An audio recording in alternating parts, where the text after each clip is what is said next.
I know so many incredible drummers. A lot of people can play drums. A lot of people can sing. But what can you do beyond that? How can you become a brand or an artist, you know, or represent yourself? I find that's the biggest challenge. A lot of my friends who went to music school are virtuosic in their playing, but they don't know how to market themselves. So I tell everybody, YouTube is free, people.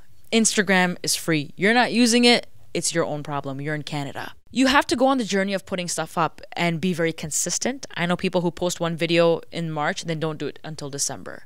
For me, it's been being very consistent. It's been a thing of self-discovery. I found my style. I found my sound. Musicians should always record themselves so they know what they sound like, they know what they look like. You know what you got to work on. So I feel like you're working on your musicianship, but you're working on getting yourself out there. I don't want to be, you know, like this Indian girl who tries to play jazz. Oh, this Indian girl who tries to play gospel music. No.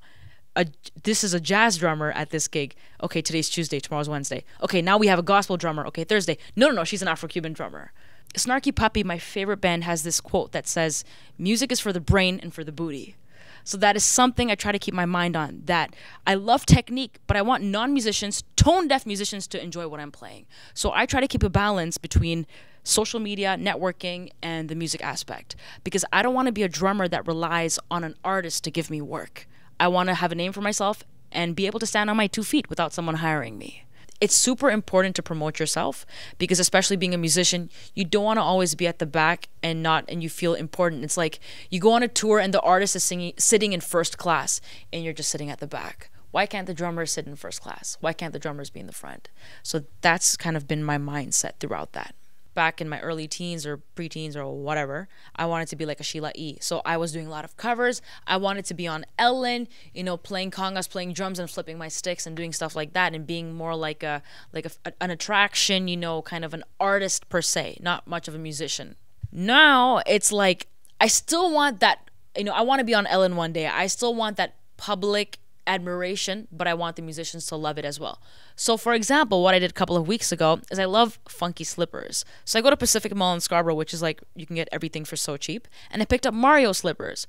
What I did is I took this electronic pad. I took a bunch of Mario samples of him saying like, Mario. I cut them up, put it on this pad, put on my slippers, played a bunch of fancy technique-y stuff, but in the middle, made a couple of funny faces, hit the pad, different Mario sounds.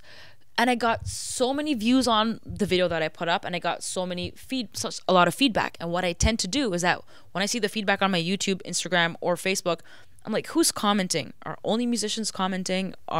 Is the public commenting? Who's gravitating towards my stuff? So that's how I kind of assess what I'm doing.